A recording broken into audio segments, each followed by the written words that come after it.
ಮೊದಲೆಲ್ಲ ನಾವು ಯಾರು ಕಳಿಸಿರೋ ಅಂದರೆ ನಮಗೆ ಬೇಕಾಗಿರೋರು ಕಳಿಸಿರೋ ಮೆಸೇಜ್ನ ಅವ್ರಿಗೆ ಗೊತ್ತಾಗ್ದಂಗೆ ನೋಡೋಕ್ಕೆ ವಾಟ್ಸಪ್ಪಲ್ಲಿ ನಾವು ಇನ್ನೊಂದು ಥರ್ಡ್ ಪಾರ್ಟಿ ಆ್ಯಪ್ GB ವಾಟ್ಸಪ್ನ ಯೂಸ್ ಮಾಡ್ತಿದ್ವು. ಅದರಲ್ಲಿ ಕೆಲವೊಂದು ಸೆಟ್ಟಿಂಗ್ಸ್ ಮುಖಾಂತರ ನಾವು ನೋಡಿದ್ರು ಅವ್ರಿಗೆ ನೋಡ್ದಿದ್ದಂಗೆ ಗೊತ್ತಾಗಂಗೆ ಮಾಡ್ಬೋದಿತ್ತು. ಸ್ವಲ್ಪ ತಲೆನೋವಿತ್ತು, ಯಾವಾಗಲೂ ಅಪ್ಡೇಟ್ ಕೇಳೋದು, ಅಪ್ಡೇಟ್ ಮಾಡಬೇಕಿತ್ತು. ಆದರೆ ಈಗ ವಾಟ್ಸಪ್ಪಲ್ಲೇ ನೀವು ಸ್ವಲ್ಪ ಟ್ರಿಕ್ ಯೂಸ್ ಮಾಡಿದ್ರೆ ಆರಾಮಾಗಿ ಅವ್ರು ಕಳಿಸಿರೋ ಮೆಸೇಜ್ನ ನೀವು ನೋಡಿದ್ರು ಅವರಿಗೆ ಬ್ಲೂಟಿಕ್ ಹೋಗಲ್ಲ. ಅದು ಹೇಗೆ ಅಂತ ತಿಳಿಸ್ಕೊಡ್ತೀನಿ. ಅದಕ್ಕಿಂತ ಮುಂಚೆ ಯಾರು ನಮ್ಮ ಚಾನಲ್ಗೆ ಸಬ್ಸ್ಕ್ರೈಬ್ ಆಗಿಲ್ಲ ಮತ್ತು ಲೈಕ್ ಮಾಡಿಲ್ಲ, ಲೈಕ್ ಮಾಡ್ಕೊಳ್ಳಿ. ಫಸ್ಟ್ ನೀವು ಏನು ಮಾಡಬೇಕಪ್ಪ ಅಂದರೆ ಫ್ಲೈಟ್ ಮೋಡ್ನ ಆನ್ ಮಾಡಿ, ನಂತರ ವಾಟ್ಸಪ್ಗೆ ಹೋಗಿ ಅಲ್ಲಿ ಅವ್ರು ಏನು ಕಳಿಸಿರ್ತಾರೆ ಮೆಸೇಜ್ನ ನೋಡ್ಕೊಳ್ಳಿ.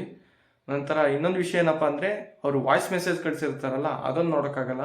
ಯಾಕೆಂದರೆ ಅವ್ರು ಕಳಿಸಿರೋದನ್ನ ನಾವು ಡೌನ್ಲೋಡ್ ಮಾಡಿ ನಾವು ಕೇಳಿಸ್ಕೋಬೇಕಾಗುತ್ತೆ. ಅದಕ್ಕೋಸ್ಕರ ವಿಷಯಕ್ಕೆ ಬರೋಣ. ನೋಡಿದ್ರಲ್ಲ ಅವ್ರೇನು ಮೆಸೇಜ್ ಕಳಿಸಿರ್ತಾರೆ ಅಂತ ನೋಡಾದ್ಮೇಲೆ ಫ್ಲೈಟ್ ಮೋಡ್ನ ಮತ್ತೆ ಆಫ್ ಮಾಡೋಕ್ಕೆ ಹೋಗ್ಬಿಡಿ. ಬ್ಯಾಕ್ ಬಂದು ವಾಟ್ಸಪ್ ರೀಸೆಂಟ್ ಆ್ಯಪ್ಸ್ ಎಲ್ಲ ಇರ್ತದಲ್ಲ ಅದರಲ್ಲಿ ವಾಟ್ಸಪ್ನ ಕ್ಲಿಯರ್ ಮಾಡಿಬಿಡಿ. ನಂತರ ಏನು ಮಾಡಿ ಅಂದರೆ ವಾಟ್ಸಪ್ ಆ್ಯಪ್ ಇರುತ್ತಲ್ಲ ಅದ್ರ ಮೇಲೆ ಲಾಂಗ್ ಪ್ರೆಸ್ ಮಾಡಿ ಈ ಪರ್ಮಿಷನ್ ಎಲ್ಲ ಕೊಡ್ತಿರೋಲ್ಲ ಒಂದು ಐಕಾನ್ ಇರುತ್ತಲ್ಲ ಆ ಐಕಾನ್ ಮೇಲೆ ಕ್ಲಿಕ್ ಮಾಡಿಕೊಂಡು ಅಲ್ಲಿಗೆ ಹೋಗಿ ಸ್ಟೋರೇಜ್ ಮೇಲೆ ಕ್ಲಿಕ್ ಮಾಡಿ. ಸ್ಟೋರೇಜ್ ಮೇಲೆ ಕ್ಲಿಕ್ ಮಾಡಿ ಅಲ್ಲಿ ಕ್ಲಿಯರ್ ಕ್ಯಾಶ್ನ ಮಾಡಿ. ಕ್ಲಿಯರ್ ಕ್ಯಾಶ್ನ ಮಾಡಿ ಆದಮೇಲೆ ಮತ್ತೆ ಬ್ಯಾಕ್ ಬಂದು ಫಾಸ್ಟ್ ಸ್ಟಾಪ್ ಅಂತ ಹೊಡೀರಿ.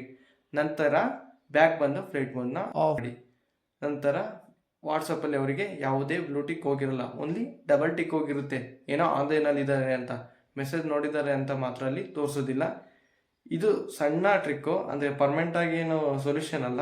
ಮತ್ತೆ ಗೊತ್ತಾಯ್ತಲ್ಲ ವಾಟ್ಸಪ್ಪಿನ ಆ ಒಂದು ಸಣ್ಣ ಟ್ರಿಕ್ನ ಬಗ್ಗೆ. ಗೊತ್ತಾಗ್ಲಿಲ್ಲ ಅಂದರೆ ಏನೂ ಪ್ರಾಬ್ಲಮ್ ಇಲ್ಲ, ವಿಡಿಯೋ ಇಲ್ಲೇ ಇದೆ, ರಿವೈಂಡ್ ಮಾಡಿ ಮತ್ತೆ ನೋಡಿ ಆಯಿತಾ. ಮತ್ತು ಇದೇ ಥರದ ಟೆಕ್ನಾಲಜಿಲಿ ಅಡಗಿರುವ ವಿಷಯಗಳ ಬಗ್ಗೆ ತಿಳ್ಕೊಬೇಕು ಅಂದರೆ ನಾವು ಅಪ್ಲೋಡ್ ಮಾಡೋ ವಿಡಿಯೋಗಳನ್ನ ನೋಡ್ತಾ ಇದ್ದೀವಿ. ಸಬ್ಸ್ಕ್ರೈಬ್ ಮಾಡೋದು ಮಾತ್ರ ಮಾಡಿ.